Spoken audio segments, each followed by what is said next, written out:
snack. Me and you gonna have a little chat about books. Hi guys! So today I'm here to do a book review, and the book that I'm going to be reviewing is Warbreaker by Brandon Sanderson. I read this book at the start of this month and I absolutely loved it, so let's get into the review. This was one of the few Sanderson books that I had yet to pick up. I've had it for quite some time and just not been able to get around to it yet. But now I finally have, and I loved it. I thought it was amazing.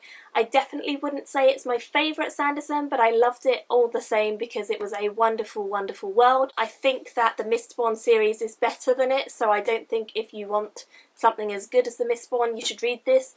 But I think that this is still a 5-star book, and that's what I ended up rating it. The storyline for this book is set in a world where there are two different lands, Idris and Halandren, and these two worlds have been uneasy with each other for quite a while. Neither of them really knows what's happening and whether or not they're going to be going to war.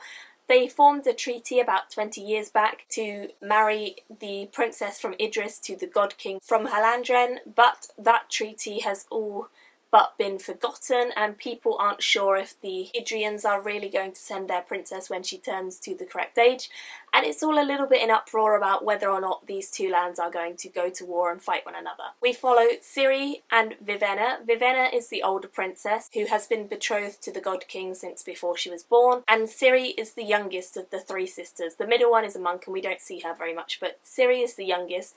She is a carefree spirit and she just wants to roam around and have fun out in the countryside.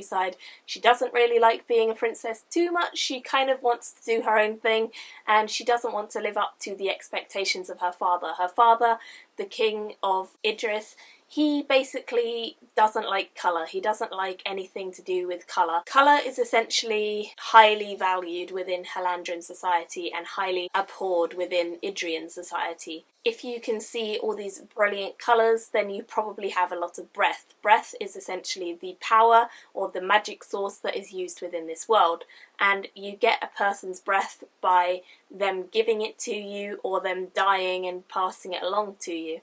And so a breath is like when you breathe. It's not some sort of magic thing. It is your breath. It's like your life breath, your soul, essentially.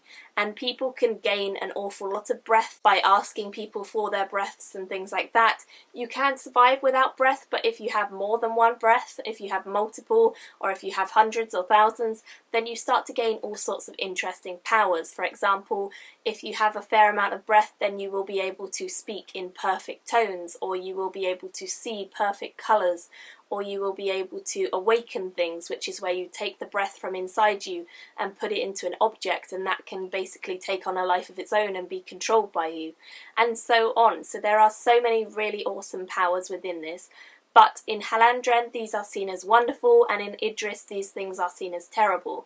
Idrians do not believe that they should take people's breath. They do not believe it is right. They think it is morally wrong, and they don't believe in creating lifeless people either, which is a big part of the Halandrian society. Lifeless people are basically the corpses of people which have been reanimated with breath after they are dead, so they're kind of like zombies, but they fight as though they were people who are living. They just can't talk or anything like that.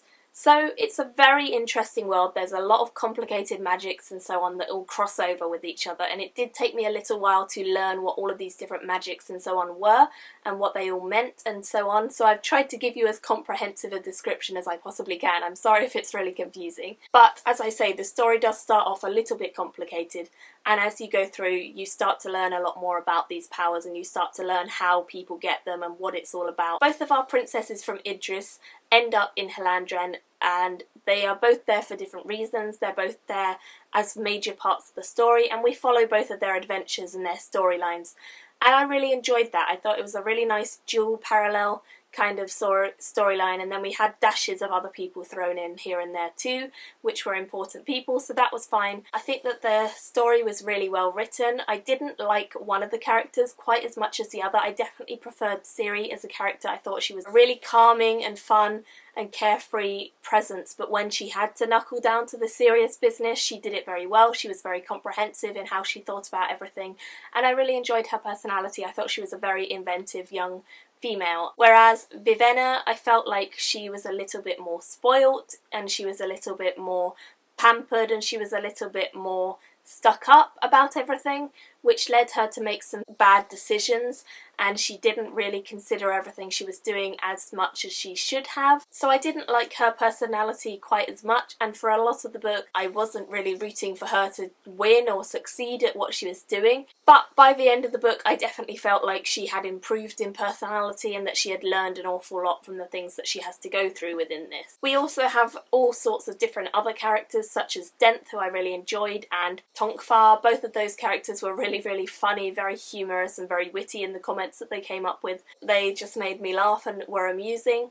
Then we also have Bashir, who is a very interesting character. He's very mysterious and we don't find out a lot about him until the very end of the book, but when we do, it's pretty awesome. And also the God King Susebron, he was an interesting character because there's so much mystery surrounding him that we don't know too much about him, and it's very much a quest to see if he's a nice or nasty person, and that was a really interesting thing to see throughout this book. On the whole, I would say that this is a really interesting story. There are so many plot twists, there are so many things that I just did not expect to happen.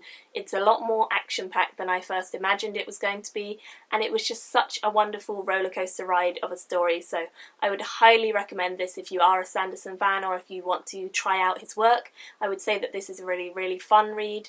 I do believe that this is also available to read free on his website, so if you want to go do that, then go and check it out. But yeah, this was such a fun read and I would highly recommend it. I gave it 5 stars, as I said, and even though I don't think it is as good as the Stormlight Archive or Mistborn, it's still a wonderful book and I would really recommend it. So yeah, let me know your thoughts in the comments below if you have read this and what you would compare it to the other Sanderson books you've read. And I will see you all very soon in my next video. Bye! And you gonna have a little